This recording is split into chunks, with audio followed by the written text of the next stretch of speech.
If you're in the market for a hatchback, but you do not just want an ordinary hatchback, you want a car that is sportier, the car that is classy, the car that is also rare and unique, then look no further than the Alfa Romeo Giulietta Sportiva.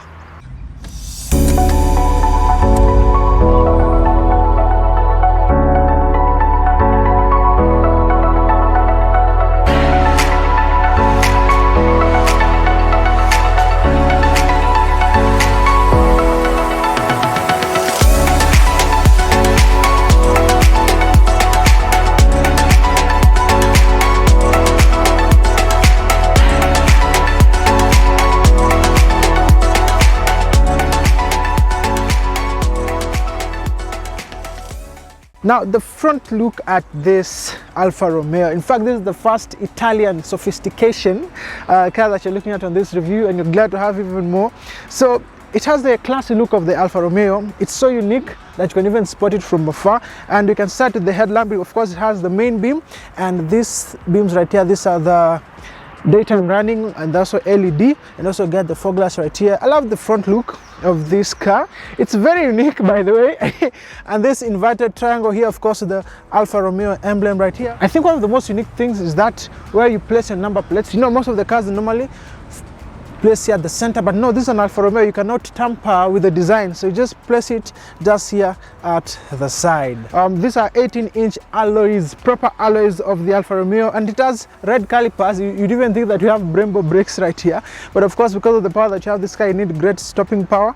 And right here, there's the emblem Sportiva. Wow, yeah, just to denote you that this is a proper, I mean, it can be a proper sports car. And of course, I love the contrast on the side mirrors. The rest of the car is black, but they have a silver lining right on the side mirror and also right here, which feels very sporty and also premium. Also on the door handles, they're also kind of silver again. Actually, it's metallic. This is nice. You know, I've seen so many popular brands that they use plastic on their door. Now, this is a feature that I think is one of the best for this car, how you open up the rear doors. Here it is. The handle is right here. I've seen this design on the Nissan Juke and I love it. This is one of the best designs of this hatchback. Now let us look at the boot space. Now opening up the boot space is quite easy. What you do, you press on this Alfa Romeo emblem, just like that, and then you just pull it up and voila, you get so much room. You know, for a hatchback, this is one of the hatchback that has a lot of room space right here at the back, and also you get a spare tire, which so many cars do not come with. And also this is the load cover. You can actually remove it if you choose so that you can get extra room. You can also place it here, right? And also if you want more room at the back, there's always a lever that you just pull here, and then the seats slide down flat. That's because of my driving position. I drive a bit back, but the seats lie down flat, as you can see, and you get so much room right here. And also you get a convenient lighting, and also 18 watts actually power outlet. Yeah, so of course you get some pockets right here for storing in a bit of your stuff, and hooks down here for anchoring your stuff. So let's look at the interior. For a person of my size, it's a tight space to be in, but I mean, considering it's a hatchback, then it's actually much better than most of the cars that I've been in. Get just a few inches of headroom left. Legroom, maybe not, but I'm still comfortable, and I can also be, in fact, I can be in this position even for long trips. And these seats, oh my god, I love leather interior, and of course they are perforated, although Mitsubishi does not love leather, actually red interior, but this is nice. So this car comes with various colors of the interior. Of course, you get this red and beige. You also have some that have cloth among the units that we have. And on this armrest, as you can see, very good quality material back here. I mean, the armrest feels so nice, and I love the fact that it's wide enough to accommodate two people. And also, this is how you open up. You get some storage here, and also for the cup holders. First time I've seen this in a car. This is how you pull out the cup holders. I mean, well, I don't think it's the most practical mechanism, but then it works. So, I mean, even if you still have cup holders, again, you can still have enough armrest. And an important thing is that you get ISOFIX child seat anchors right here for hooking up when you have toddlers, and of course you get a rear vent, and I think it's like an ashtray.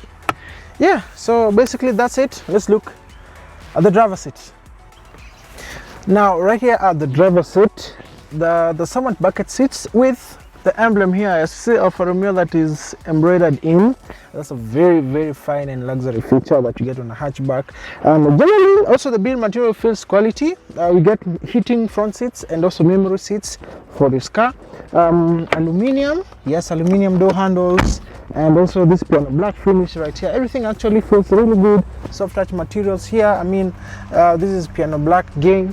So they've really thought in putting quality in this car because everything you touch feels premium. This front armrest again is good, also with leather, and when you open up here, you also get a place where you can also store in your mobile phone, and also right here you also get a compartment where you can use it to even store in your secondary phone. As you can see, it opens up, and then you also have your other phone where you can also store in right there, maybe put in a few things that you want. So coming right here at the, oh my god, you know, this is just so juicy and a lot going on. You know, this is a very, very fine and different interior. You know, Alfa Romeo, they did not go all in, as you can see in luxury German brands. This is how you just adjust your lighting, and all that is just for locking the doors and all that on the buttons. Of course, you get dual climate zone, and that's for switching on the dual climate zone. This is the gear selector. Of course, it's an automatic gearbox. We're going to talk about that, and also this feature even as you continue on the test drive. The steering wheel is nice. You get shift pads right here, and also buttons for your various aspects. So all of this we're going to talk about when you do the test drive. I love the aluminum pedals that you get on the brakes and also on the accelerator.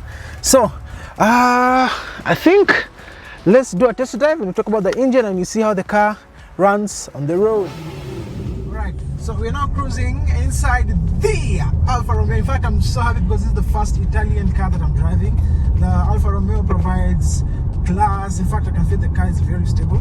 And just before I get onto the nitty-gritties, it is important for us to know what you have right here. This car has a 1400cc petrol turbocharged engine, but when you look at the information cluster, right here you can see it's written benzina. I don't know if I can put the Italian accent, benzina. So this is just basically petrol, you know.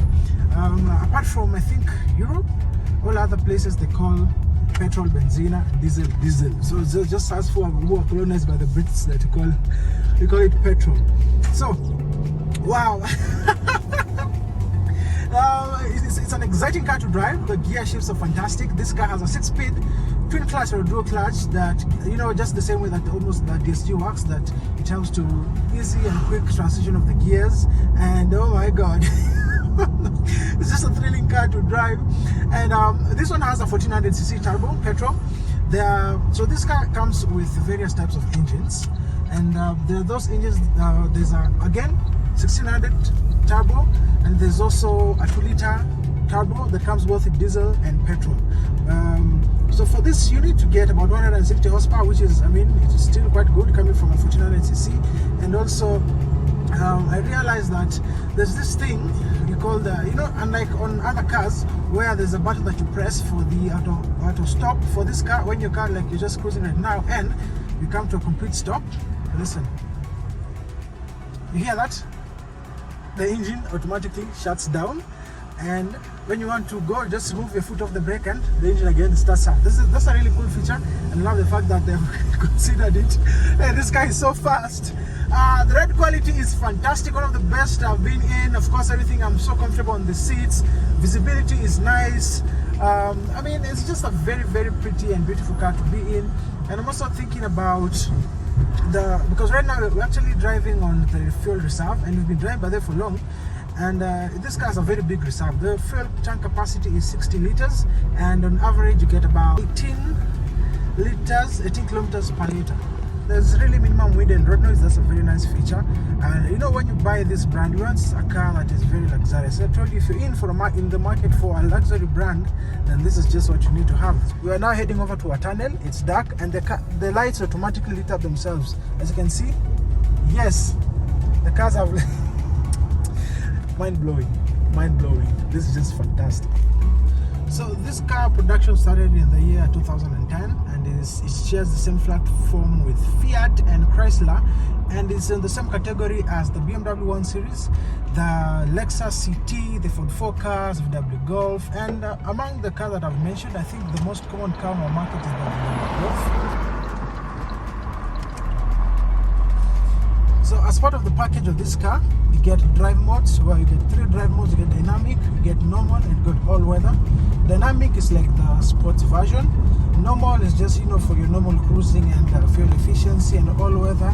Now the car actually chooses between that and you know, just how it's going to adjust the throttle response. So I know one question that is in your mind is that where do I service this car and where do I get the parts? Well, an interesting fact, this is a very easy car to service and maintain, by the way. It's not really complex. A lot of mechanics can be able to do your servicing. The thing is, now when you want to get the spare parts, then you'll have to import them. That's now maybe the thing, I don't want to call it a downside, because I mean, you're buying a Alfa Romeo.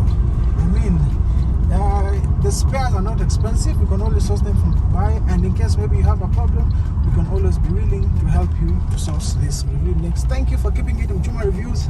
See you in the next video. Adios.